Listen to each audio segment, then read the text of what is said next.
Hello again, ladies and gentlemen, Sonic Yoda from SEGADriven.com, and welcome back to our Sonic Hacking Contest 2017 coverage. In this episode we're taking a look at Sonic 3 Chaos Adventure by J.D. Pence. Now, this is interesting because I don't often see Sonic 3 hacks, so it's nice to see one appearing at this year's hacking contest.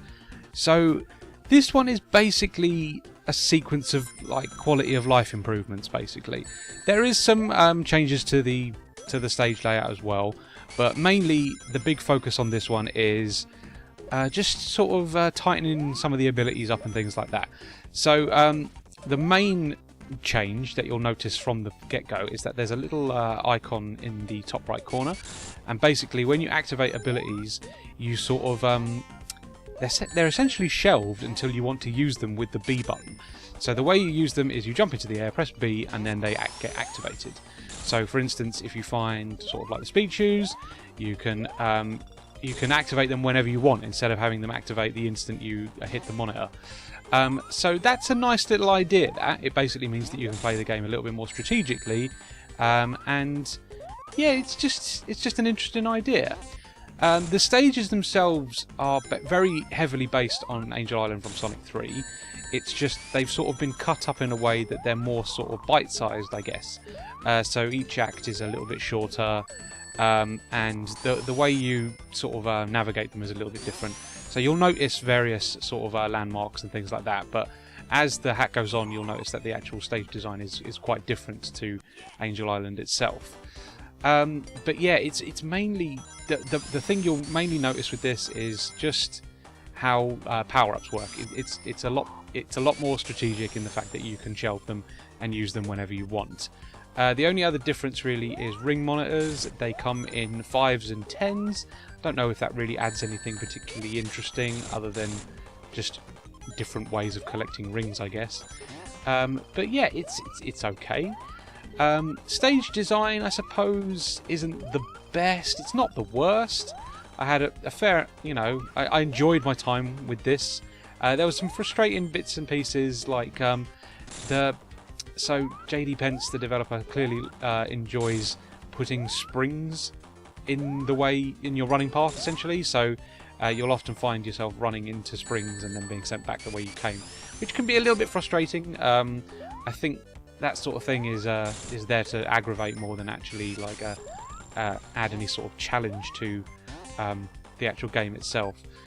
But yeah, I mean, it's not the worst stage design by any means necessary. There's some light puzzling as well with finding which way you're supposed to go, because you do find you have to double back on yourself a little bit. Yeah, it's not the worst stage design in the world, just ever so slightly frustrating every now and again. I'm trying to think, do you have any extra abilities? Oh, they've added the peel out. That's something that's new to this. And you also have the spring abilities, which some people may recognise from Sonic Chaos, the Master System and Game Gear game, which is a nice little touch. Yeah, like I say, it's mainly just sort of changes to abilities and some light changes to the stage design. Nothing particularly overt, like completely new graphics or custom artwork. It's basically drawing off Sonic 3 directly, which is fine, but obviously doesn't mean that it stands out as its own thing. Yeah, I mean, it's difficult to be really excited about this. It's just, I think the main interest in this is that it is a Sonic 3 hack, and there aren't many of those, so it's just nice to see that being another sort of thing that the hacking contest offers. But outside of, like I've said, changes to abilities and changes to stage design, there's not really a lot here that's gonna hold your attention. And what with this being a demo, Angel Island is the only stage on offer. There's a boss in the form of the mid-level boss from Angel Island, the little flamethrowery mech thing, and that's sort of fleshed out more, and you have to sort of wait for it to turn blue before it's available for you to hit, which is an interesting idea. The only thing I'd say negatively against that is it's kind of difficult to see the different colour because the two shades, when it's impervious to damage, it's not very obvious if it's the right colour or not for you to hit. So you often take hits just experimented. But if you look very closely, you can see it changes to a light shade of blue, and yeah, then that's the clear sign when you can attack it.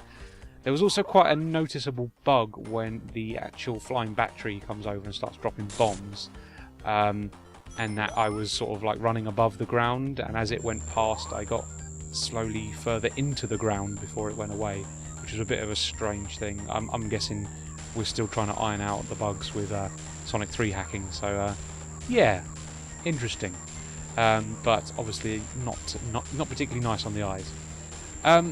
But yeah, that's Sonic 3 Chaos Adventure. Like I say, unique in that it's a Sonic 3 hack, but it's not really offering too much that's unique. It's basically just changing the stage layouts and giving you some extra abilities and a different way to use them.